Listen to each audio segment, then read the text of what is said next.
تیسری غلطی بہت سارے حجاج سے یہ ہوتی ہے کہ وہ کون سا حج کر رہے ہیں اس کی تعیین نہیں کرتے۔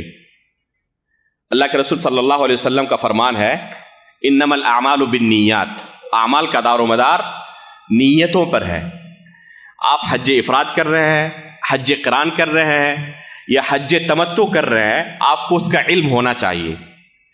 اور تینوں حج کے احکام و مسائل میں فرق ہے، آپ سن چکے ہوں گے، اس لیے پہلے آپ کو علم ہونا چاہیے کہ آپ کون سا حج کر رہے ہیں۔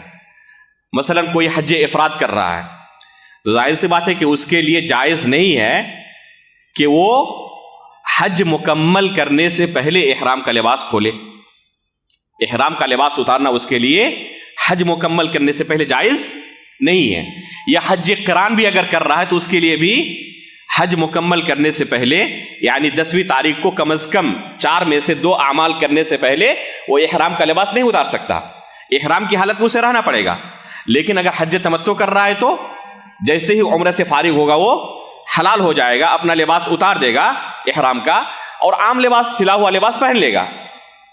تو یہ اسے پتا ہونا چاہیے کہ میں کون سا حج کر رہا ہوں۔ بہت سارے حجاج سے ہم وہاں پوچھتے ہیں مکہ میں کہ آپ کون سا حج کر رہے ہیں، تو انہیں پتا ہی نہیں کہ حج کے بھی اقسام ہوتے ہیں۔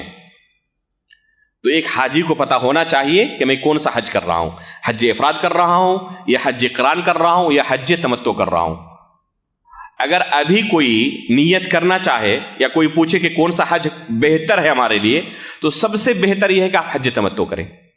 سب سے بہتر یہ ہے کہ آپ حج تمتع کریں۔ رسول اللہ صلی اللہ علیہ وسلم نے اسی کی خواہش ظاہر کی تھی، گرچہ آپ حج تمتع نہیں کر سکے تھے، اس کی وجہ یہ تھی کہ اللہ کے رسول اپنے ساتھ ہدی کا جانور مدینہ سے مکہ ساتھ لے کر گئے تھے، اور اگر کوئی جانور ساتھ لے جائے تو اس کے لیے جائز نہیں ہے حج قران کے علاوہ کوئی دوسرا حج کرنا۔ اللہ کے رسول اپنا جانور ساتھ لے کر گئے تھے، اس وجہ سے حج قران کے علاوہ کوئی دوسرا حج آپ نہیں کر سکتے تھے۔ لو استقبلت من امری ما استدبرت ما سقت الهدیہ ولا جعلتها عمرۃ، اللہ کے رسول صلی اللہ علیہ وسلم نے مکہ پہنچنے کے بعد کہا تھا کہ اگر مجھے پہلے پتا ہوتا کہ اتنی جلدی مکہ میں پہنچ جاؤں گا تو اپنے ساتھ ہدی کا جانور نہ لاتا اور اسے میں عمرہ کر لیتا، یعنی حج تمتع کرتا میں۔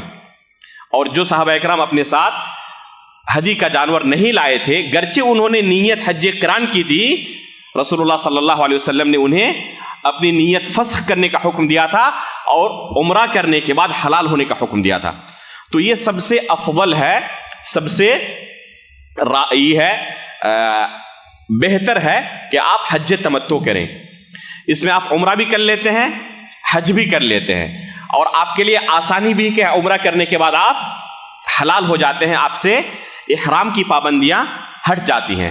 ورنہ حج کی قران کی حالت میں اگر رہیں آپ تو آپ کے اوپر حج احرام کی پابندیاں لاگو رہیں گی، اور یہ کوئی آسان کام نہیں ہے۔